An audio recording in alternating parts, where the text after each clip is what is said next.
আপনারা মেসেঞ্জারে কাউকে কল করলে বা কল দিলে ডিড নট অ্যান্সার এই সমস্যাটি দেখা দিচ্ছে এবং অটোমেটিক কল কেটে যাচ্ছে। আপনারা যদি মেসেঞ্জারে কাউকে কল করলে বারবার এই সমস্যাটি দেখা দেয়, তাহলে এই সমস্যাটি সমাধানের জন্য আপনারা আপনাদের মোবাইল ফোন থেকে সেটিংস অ্যাপ্লিকেশনটি ওপেন করবেন। জাস্ট সেটিংস অ্যাপ্লিকেশনটি ওপেন করে সেটিংসে চলে যাবেন এবং তারপরে এখান থেকে নিচে চলে আসবেন। দেন এখানে দেখতে পাচ্ছেন অ্যাপস বা অ্যাপ্লিকেশন নামে একটি সেটিংস রয়েছে, এই সেটিংসে ক্লিক করে দিবেন এবং তারপরে আপনারা এখান থেকে মেসেঞ্জার অ্যাপ্লিকেশনটি খুঁজে বের করবেন অথবা সার্চ অপশনে ক্লিক করার পরে আপনারা মেসেঞ্জার টাইপ করে সার্চ করবেন এবং মেসেঞ্জার অ্যাপ্লিকেশনটি সার্চ করার পরে আপনারা মেসেঞ্জার অ্যাপ্লিকেশনটি ওপেন করবেন। দেন এখানে দেখতে পাচ্ছেন স্টোরস অ্যান্ড কেস নামে একটি অপশন রয়েছে, এই অপশনে ক্লিক করে দিবেন এবং ক্লিয়ার কেচে ক্লিক করে দিবেন। দেন ক্লিয়ার স্টোরস বা ক্লিয়ার ডেটা এই অপশনে ক্লিক করার পরে আপনারা ডিলিট বা ক্লিয়ার এই অপশনে ক্লিক করে দিবেন।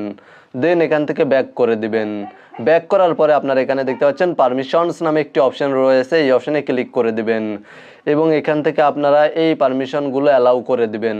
এখানে দেখতে পাচ্ছেন মাইক্রোফোন, তারপরে নোটিফিকেশন, ফোন, এই পারমিশনগুলো যদি নট অ্যালাউ থাকে তাহলে অ্যালাউ করে দেবেন। আমি আপনাদেরকে দেখিয়ে দিচ্ছি কিভাবে অ্যালাউ করবেন। জাস্ট এখান থেকে আপনারা মাইক্রোফোনে ক্লিক করবেন এবং তারপরে এখান থেকে পারমিশন অ্যালাউ করে দিবেন। দেন এখান থেকে ব্যাক করে দিবেন এবং এখান থেকে নোটিফিকেশন পারমিশনে ক্লিক করার পরে এই পারমিশনটিও অ্যালাউ করে দিবেন এবং এখান থেকে ব্যাক করে দিবেন এবং তারপরে এখান থেকে আপনারা ক্যামেরা পারমিশনে ক্লিক করবেন এবং ক্যামেরা পারমিশন অ্যালাউ করে দিবেন।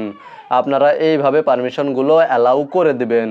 পারমিশনগুলো অ্যালাউ করার পরে আপনারা আপনাদের মোবাইল ফোন থেকে প্লে স্টোর অ্যাপ্লিকেশনটি ওপেন করবেন। জাস্ট প্লে স্টোর অ্যাপ্লিকেশনটি ওপেন করার পরে আপনারা মেসেঞ্জার টাইপ করে সার্চ করবেন। মেসেঞ্জার টাইপ করে সার্চ করার পরে আপনারা চেক করবেন মেসেঞ্জার অ্যাপ্লিকেশনটি আপডেট করা রয়েছে কিনা। যদি মেসেঞ্জার অ্যাপ্লিকেশনটি আপডেট করা না থাকে তাহলে মোবাইল ফোনের প্লে স্টোর থেকে মেসেঞ্জার অ্যাপ্লিকেশনটি আপডেট করে নেবেন। এই কাজগুলো করার পরে আপনারা আপনাদের মোবাইল ফোনটি একবার বন্ধ করে চালু করবেন বা আপনাদের মোবাইল ফোনটি রিস্টার্ট বা রিবোট করে নেবেন। দেন আপনারা আপনাদের মোবাইল ফোন থেকে মেসেঞ্জার অ্যাপ্লিকেশনটি ওপেন করবেন এবং আপনাদের মেসেঞ্জার অ্যাকাউন্ট পুনরায় আবার লগ ইন করে নেবেন। দেন আপনারা মেসেঞ্জারে কাউকে কল করলে দেখতে পাবেন সমস্যার সমাধান হয়ে গিয়েছে এবং মেসেঞ্জারে কল যাচ্ছে।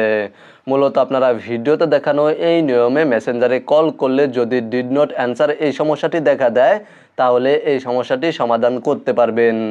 ভিডিওটি দেখে উপকৃত হয়ে থাকলে অবশ্যই কমেন্টে জানাবেন।